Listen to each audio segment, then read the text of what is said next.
Moving on to gadgets and specializations. The defib received an increase in charge time from 0.8 seconds to 1 second. They want to increase the risk of the player using the defib, but not the player they revive. They think that this nudge should encourage players to find a safe spot to defib more often, but will monitor the impact and try other solutions if this doesn't have the desired effect. So I really hope this makes a difference, but I'll be honest with you guys, I think the habit is already created and people will still revive others out in the open.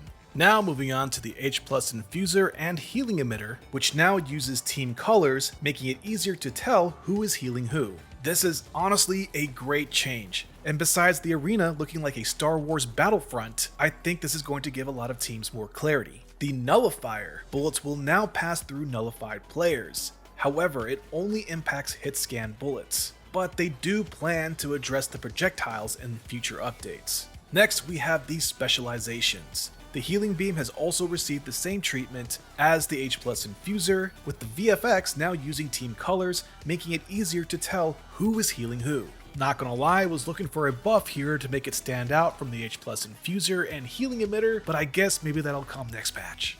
Now on to the weapons, and there is a lot of melee changes. Starting with the dagger. The primary attack increased the outer width of its hit sweeps by 40% so that it better matches the weapon's animation, and decreased the inner width of the hit sweep nearest to the camera to prevent it from hitting objects just outside the player's field of view, making the weapon slightly more reliable.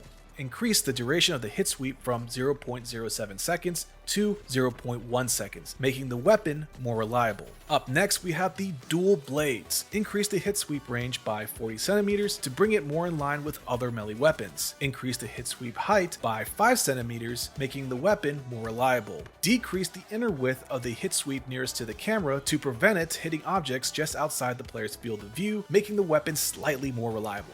And yet another change to the KS-23.